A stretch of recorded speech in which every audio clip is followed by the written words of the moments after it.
This film begins with a scene in Beijing, at Tsinghua University, back in 1966.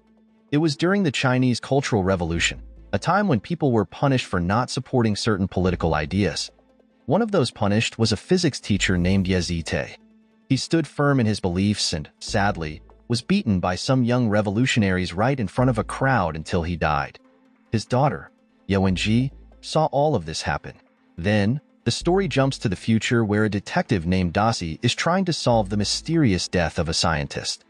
At the crime scene, Dasi finds a note that seems to count down to the time the victim has left to live. This note is just like others he's seen in similar cases. When the countdown ends, the victim is found dead in a shocking way. This makes Dasi wonder if these people did something terrible themselves, or if someone else is behind their deaths.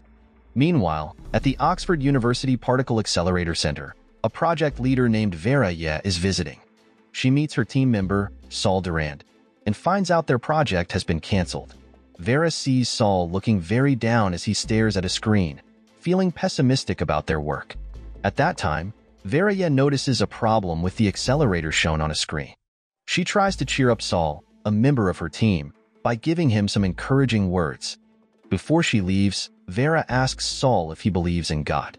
Saul, being a scientist who trusts only in theory and science, doesn't believe in God because he thinks it can't be proven. After talking with him, Vera goes to her project site and decides to take a daring step. The story then introduces two very smart girls, Augie and Jean Chong. They are also talking about the same problem with the accelerator that Saul is dealing with. Suddenly, Augie sees a countdown timer for herself. Soon after, Jean Chong gets a call from Saul letting her know that Vera Ye has died. When Detective Dasi hears about Vera's death, he realizes it's connected to the case he's been working on. Dasi starts to look closely at photos of people who might be the next victims, including Saul, Jean Chong, Augie, a guy named Will, and another named Jack. The next day, Saul and the family of Vera Ye attended her funeral. At that time, Jean Chong arrived with her boyfriend, Raj, and she met Saul and his colleagues there. Vera Ye's mother and a mysterious old man were also present. After the funeral, Detective Dasi, who was waiting outside, collected some evidence to help with his investigation. He noticed the mysterious old man and decided to follow him. Surprisingly, a helicopter labeled Evans Energy picked up the old man. In the evening, Jean Chong, Augie, Saul, Will, and Jack met to talk about the unusual circumstances surrounding Vera Ye's death. They all believed that Vera had taken a bold and unexpected action, especially since she had asked about the existence of God before she died. While the group discussed this, Augie was lost in thought about the countdown timer she had seen. Feeling overwhelmed, she stepped outside for a smoke to try and relax. Outside, Augie met a mysterious girl who seemed to know about her troubles. The girl knew about the countdown Augie was seeing and warned her that something terrible would happen when it ended. The only way to stop the countdown, the girl said, was for Augie to quit her job and shut down her lab. She also advised Augie to go outside at midnight the next day and look at the sky. The scene moves to Inner Mongolia, China, in 1967, where we meet Ye Wenji working hard as a government employee. It's here she meets a man named Bai Mulin. At that time, Bai gives her a book called Silent Season, which talks about how people are harming the earth by destroying the land, much like what's happening around them. After that, Ye Wenji and Bai Mulin start becoming friends. But things take a turn when the military finds the book and takes it away, saying it's like forbidden propaganda. Because Ye Wenji is known as the daughter of a rebel, the military threatens her with serious punishment. Brave as she is, Ye Wenji decides to protect Bai Mulin by not telling the military about him, even if it means she has to suffer. In prison, a woman asks Ye Wenji to sign a paper that would increase the punishment for rebels like her late father. This woman also says some of Ye Wenji's father's friends are still out there, spreading their risky ideas. Ye Wenji stands firm and refuses to sign or agree to anything, which leads to her being punished with a cold bucket of water, making her very sick. Despite her fever, the government notices Ye Wenji's smart mind and transfers her to a secret facility. They think her brains could really help with a top-secret project they have going on. Back to the future, Jean Chong visits the home of Vera Ye and talks to Vera's mom to learn more about her daughter's last days. Vera's mom mentions that nothing unusual seemed to happen before Vera died, but she did start a weird new habit that she was playing a game with what looked like a mysterious iron helmet. which wasn't connected to any gadgets or devices. There, Vera's mom reveals she is actually Ye Wenji. After leaving Vera's house, Jean Chong becomes curious about the iron helmet and decides to try it on herself. Once she puts it on, she feels like she's been transported somewhere else, and everything seems incredibly real. Earlier, Ye Wenji had been involved in a secret government project that aimed to contact beings from outside Earth. They sent messages into space regularly, hoping for an answer, but never heard anything back. Later that night, following the advice of the mysterious woman she met, Augie, accompanied by Saul as her witness, watches the sky at midnight. Suddenly, all around the world, people see the stars blink as if they're sending a signal. This event amazes everyone, although some skeptics argue it might be made up since no satellites recorded it. After hearing what a mysterious lady had said earlier, Augie decided to follow her advice. This meant that Augie stopped her science project and shut down her lab. Strangely enough, what the lady had predicted actually happened, including the disappearance of a countdown Augie had been seeing. Soon after, Augie met Dossie. There, Dossie asked Augie some questions about the death of Vera Ye and showed Augie a picture of Mike Evans, who runs the biggest private oil company in the world. It was a shock to learn that Vera Ye knew someone like Mike Evans. But even more shocking was when Dossie showed a video from a security camera of Augie's earlier meeting with the mysterious woman. Oddly, the woman couldn't be seen in the video at all, and it was as if she was a ghost or had been digitally removed. It seems like this woman wanted Augie to quit her research and close her lab, possibly to stop Augie, a brilliant scientist, just like others who have died. In the past, Ye Wenji came up with a theory about sending messages into space using the sun to make the signal stronger. She got this idea after reading an article by Dr. Peterson from California. However, the people in charge thought her idea was too much and said no. But Ye Wenji didn't give up and secretly went ahead with her plan. Meanwhile, in a different story, Jean Chong was playing a game with a helmet and met a prince from the West and his young follower, a little girl. The prince told Jean Chong that her job in the game was to solve puzzles that had to do with the sun's movement. Jean Chong chose the name Copernicus for herself in the game. Together, they headed to a pyramid to meet Emperor Zhou. As they traveled, the sun came up and dried everything out. The rock they were hiding under was too small for all three, so the prince decided to let his followers dry out in the sun. The little girl lay on the ground and dried up. When the sun went down, they came out from hiding. The prince explained that even though the girl was dried out now, they could bring her back to health once they reached a time of peace. He said it was his and Copernicus's job to help the emperor bring about this peaceful time. The next day, Jean Chong excitedly told Jack about the helmet. When Jack tried it on, he was just as amazed as Jean Chong had been at first. Since Jean Chong had used the helmet before, the game didn't recognize Jack as a player, and a woman in the game immediately attacked him. Meanwhile, Dossie was visiting his late wife's grave when he encountered the same mysterious woman that Augie had met earlier. Back at home, Jack found another helmet just like the one from Jean Chong. Along with it, there was a letter inviting him to play. Jack acted very differently in the game, and he ended up fighting a man who tried to greet him.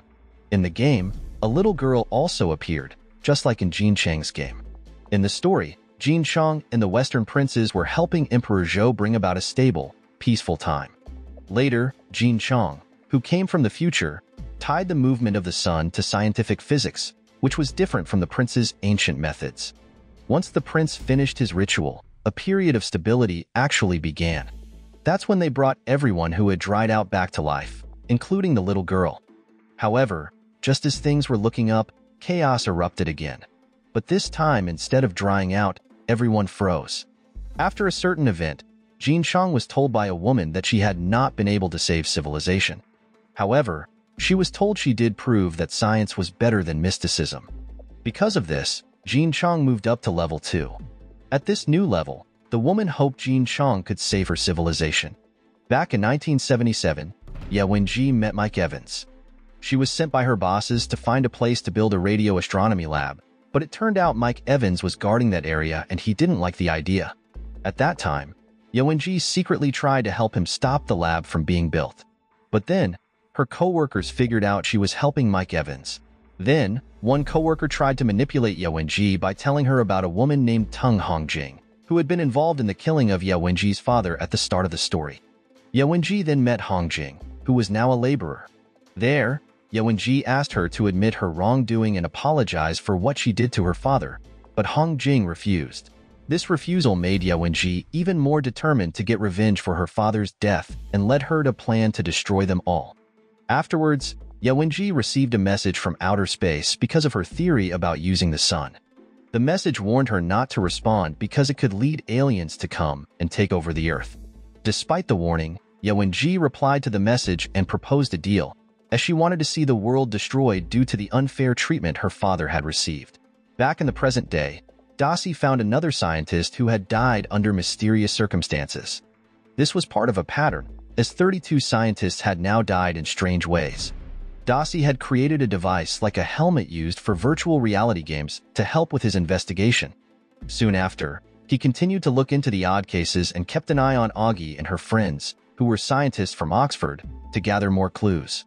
Meanwhile, Augie and her friends were hanging out at Jack's house. There, Augie shared that ever since she stopped her science project, she hasn't seen the scary countdown that made her feel like something bad was going to happen to her. While there, Augie stumbled upon Jack's gaming helmet, which was similar to the one Jin Chong had. Augie warned Jin Chong and Jack to stop playing the game because another friend, Veraya, had done something terrible after playing it. But Jin Chong and Jack didn't listen to Augie and secretly played the game together. Once in the game, they had to explain their theory on predicting the movement of the sun to the king. However, their game world started to fall apart when it was surrounded by 3 suns. Even though Jin Chong and Jack didn't manage to save the game world, the game said they advanced to the next level because they had discovered the truth about the 3-star system. Later, they played the game again. At level 3, Jin Chong and Jack tried to explain their theory on how to solve the problem with the 3 suns. But the king didn't listen and instead trusted his own scientist's method. Eventually, the scientist's method failed, and the game world was destroyed by the gravity of the 3 suns. Not long after their failure to save the world in the game, Jin Chong and Jack found out from the game guide that they had still moved up to level 4. This was because they had managed to uncover the game's real purpose, which was to save the people and give them a safe place just before the disaster of the 3 suns happened. The person watching over the game, who turned out to be Mike, noticed their success. Just to recall, Mike is the same American guy who met Yuanji years ago when she was looking for a place to set up a new lab. Besides overseeing the game, Mike is also secretly giving out these gaming devices to certain scientists he chooses. Since Jin Chong and Jack reached level 4, Mike invited them to a meeting. But interestingly, Mike was also secretly talking to a mysterious woman who warned that humans might go extinct if they don't experience fear. Meanwhile, Augie was upset because her science project was going to be continued by her company, even though she, as the head researcher, didn't approve it. Out of this frustration, Augie decided to start her science project again to check if the countdown she saw was just her imagination or something real. As soon as she restarted the project, the countdown appeared again, confirming that it was indeed real. Soon after, Jin Chong and Jack went to a meeting that Mike had invited them to, without knowing that Dasi was watching them. When they got to the meeting place, they were welcomed by a woman named Tatiana, who had previously approached Augie. During the meeting, Tatiana revealed that the game Jin Chong, Jack, and other scientists were playing was actually created by an alien race called Sandy. Sandy made this game with 2 main goals. The first was to show what life is like for Sandy in their world, and the second was to get human support to help them smoothly move to Earth. Sandy come from a world with 3 suns, which ultimately led to the destruction of their home.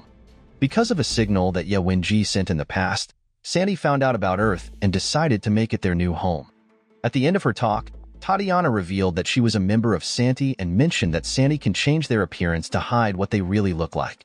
On the other hand, Jin Chong believed Tatiana and wanted to learn more about her. However, Jack thought everything Tatiana said was made up. Frustrated with Jack's attempts to oppose Sandy, Tatiana ended up killing Jack at his house. Using her ability to camouflage, she made it look like Jack had lost his mind, just like many other scientists had. Tatiana's camouflage skills even made her invisible to security cameras and to Dasi, who was secretly watching what happened. So, it seems likely that Tatiana is the one who has been behind the mysterious deaths of many scientists who own the same kind of gaming helmets and might have challenged Sandy's plans to take over Earth. The next day, Dasi met with Augie and her friends to show them a video that made it look like Jack had done something terrible. Seeing the video, Jean Chung was heartbroken because she was the last person to be with Jack. During a talk with Augie, Jean Chung admitted that she had warned Jack not to confront Tatiana, but Jack didn't listen and his defiance led to his death. From Jean Chang's story, Augie realized that Tatiana really was part of Santi the alien. The next day, Dasi took Jean Chung to meet his boss, Wade. From Dasi's investigation, Wade learned about Tatiana's ability to camouflage and how it was linked to the bizarre actions of the scientist. There, Wade also found out that Jean Chung would soon be invited to a meeting by Tatiana's group. Because of this, Wade asked Jean Chung to act as a police spy to gather more information about Tatiana's organization. Upon hearing that, Jean Chung agreed to do this, following Augie's advice. Then, the scene shifts to the past, specifically the 1980s. Back then, Yewen-ji met Mike again. They had first met when Yewen-ji was part of a secret government project aimed at communicating with aliens. By the time of their meeting, Yewen-ji had left the project and was now a university lecturer, while Mike had moved on from being an environmental activist to working as an oil and gas businessman. During this meeting, Yewen-ji and Mike realized they both disliked how humans were destructive towards each other and the environment. Because of this shared view, Mike agreed with Yewen-ji that the Santi aliens might be their chance to save the world from human wrongdoing. At Yewen-ji's request, Mike decided to use his resources to form an alliance with Santi. Back in the present, Mike owns a huge tanker that can hold 1,000 people. This tanker is secretly used to communicate with Santi and also acts as a home for members of Mike's group who believe Santi are their saviors. During a communication with a mysterious woman, likely a Santi alien, Mike admitted that all humans, including himself, tend to lie. He pointed out that this is different from the Santi, who are honest and straightforward. Later, Jean Chung arrived at the location for a meeting with Tatiana's organization. Dasi was watching Jean Chung from a distance, ready to protect her from any danger. However, they didn't know that Santi, with their advanced technology, already knew about Jean Chung spying on them. Meanwhile, Wade, who is Dasi's boss, told Dasi to stay vigilant because Santi can manipulate what people hear and see. At the meeting, Tatiana revealed to Jean Chung that she considers the organization her family. Soon after, the group that worships Santi introduced its founder, who turned out to be Yewen-ji. Jean Chung knew Yewen-ji quite well because she was close to Vera, who lived with Yewen-ji. Shortly after, Yewen-ji shared that she started this organization with Mike. Yewen-ji then spoke about how the Santi aliens were much better than humans in many ways. She believed that Earth would be better off under Santi control. She announced that the Santi would arrive on Earth in 400 years, and until then, their organization's job was to get the planet ready for them. During the meeting, a police tactical team suddenly showed up and started clearing everyone out. Dasi used this chaos to quickly get Jean Chung to safety. He also shot at Tatiana, who managed to get away. Later, Yewen-ji was caught and questioned by Wade about the Santi worship group. However, Yewen-ji didn't give away any information and warned Wade that Santi were so powerful, humans couldn't stop them from coming to Earth. The next day, it was Dasi's turn to question Yewen-ji about the Santi alien group and Mike's involvement. During this questioning, it came out that Vera was actually the daughter of Yewen-ji and Mike. Turns out, Yewen-ji had kept the identity of Vera's father a secret to protect her daughter. Yewen-ji also admitted that she first contacted Santi in the 1970s and invited them to Earth because she believed that Santi could fix the complex problems humans were facing. At the end of the interrogation, Yewen-ji pointed out that the police were only able to arrest her because Santi allowed it. After the interrogation, Dasi reported back to Wade. He suspected that Mike could now instantly communicate with Santi using the technology on his tanker, and he believed that Mike had been recording all his communications with Santi. Based on this, Dasi suggested they try to get those recordings from Mike's tanker to learn more about Santi. Wade liked the idea and approached a naval base for help. Wade then picked Jean Chang's boyfriend, Raj, who was a naval officer, to lead a secret mission. The mission was to efficiently capture the communication records from Mike's tanker. To help with this mission, Dasi tried to persuade Augie to restart her nanofiber science project. But at that time, Augie was worried about Santi causing more trouble, so she nervously restarted her nanofiber project, fearing she would see the countdown apparition again. But after turning the project back on, the countdown didn't appear, and Augie felt relieved because she had always seen the countdown as a sign of impending doom. Following this, Raj followed Wade's instructions to build a weapon using the nanofiber technology Augie developed. In a nutshell, Raj's team managed to put together and install this nanofiber weapon in a waterway Mike's tanker was about to pass through. To keep an eye on things, Wade had Raj's team set up surveillance cameras near the area where Mike's ship would be. Soon, Mike's ship was hit by the nanofiber weapon, and the ship, including everyone on it, was destroyed. Wade, who planned the secret mission, praised Augie because her nanofiber technology was crucial to the mission's success. However, Augie felt terrible, not realizing her invention could be used as a weapon of mass destruction. After the ship was destroyed, the mission team found Mike's data storage device. IT experts tried to break the encryption protecting the data, but it was too complex, using advanced SANI technology. They estimated it would take humans 3 billion years to crack this encryption algorithm.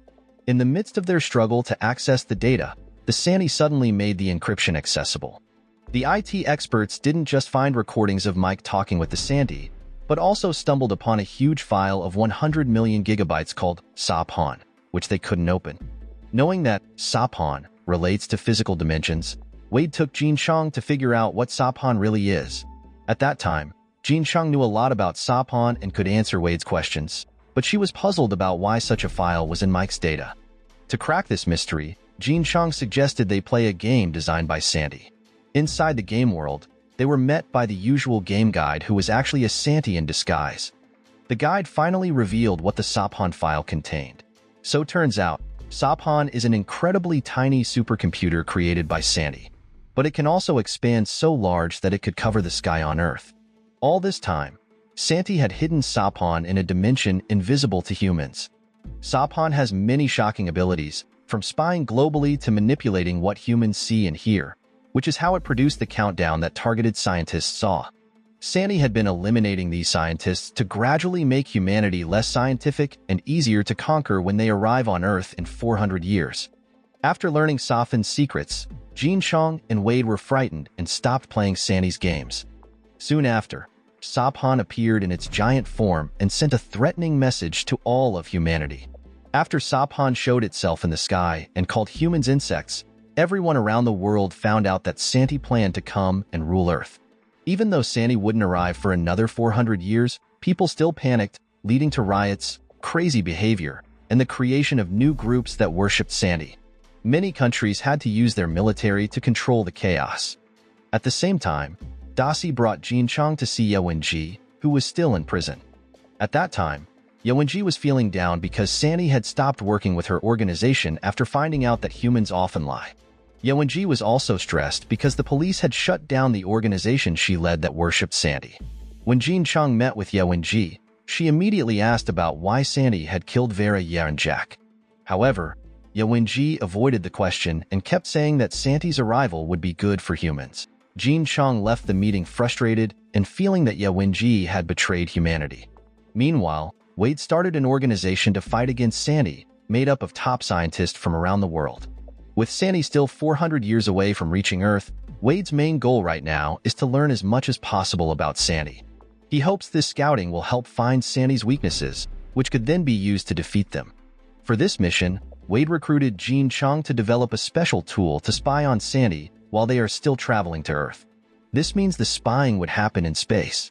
The next day, Jean Chong met with scientists from Wade's organization to share how she thought the surveillance device should work. She explained that the device would need spacecraft and nuclear bombs to operate, even though it had a high chance of failing. Upon hearing that, Wade liked the idea because it had potential. Then, Jean Chong talked to Augie about making the surveillance tool using the nanofiber technology Augie had invented. At that time, Jean Chong asked Augie to join Wade's organization. But Augie hesitated because she was upset that her technology had been turned into a weapon that caused a lot of destruction on Mike's tanker. To get over this trauma, Augie went on vacation at the house of Will, a friend of hers and Jean Chang's, who was very sick with cancer. During the vacation, Augie enjoyed spending time with Will. On one occasion, Will gave Augie advice, saying Jean Chong really needed her help. Will's thoughtful and sensible words helped Augie get over her reservations, and she decided to help out. Later on, Augie decided to join Wade's organization to help Jean Chong make a device for keeping an eye on Santi. One evening, Will and his friend Saul were enjoying a chat while stargazing. Will pointed out one of the brightest stars, named DX3906, and mentioned he had just spent $19.5 million to buy it as a present for Jean Chong. Turns out, Will has had a crush on Jean Chong for a long time. But since Jean Chong already has a boyfriend, Will kept his feelings secret. In fact, he even asked Saul not to tell Jean Chong about the star he bought for her. Right after sharing this, Will suddenly passed out. It was known that Will is very sick because his cancer has spread all over his body. The next day, Jean Chong called Will to check on him. There, Will pretended to be okay because he didn't want her to worry or feel sad for him. Later, Jean Chong and Raj found a package that had a certificate for the star named after Jean Chong, but it didn't say who sent it. At that time, Jean Chong had no idea that Will was the one who bought the star for her. Meanwhile, in Wade's organization's lab, Dr. Demikhov showed his latest experiment where he managed to keep a chimpanzee alive for a long time by freezing it.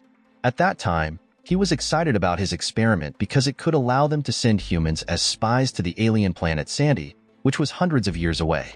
However, the mission had a big limitation that the heaviest load they could send to planet Sandy was under 2 kilograms. This meant they couldn't send a whole human, just a human brain. This project, called Staircase, needed a volunteer willing to go on this mission.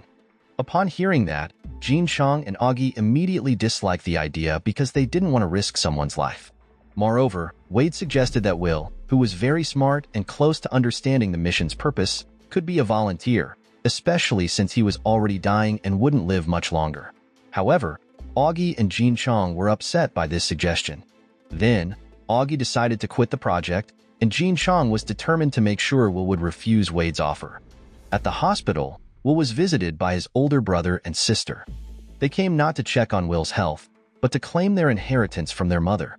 Feeling hurt, Will told his siblings to take whatever was left for him, unaware that Will had spent all his inheritance on buying a star for Jean Chong. After that, Jean Chong went to visit Will. There, she talked about the Staircase project and urged Will to turn down Wade's offer. However, Will knew that Jean Chong really wanted the project to succeed. Because of this, Will was ready to volunteer if needed. Once again, Will showed his deep love for Jean Chong, even being willing to sacrifice his own life for her. Meanwhile, Yawenji was seen calling Saul, asking to meet him.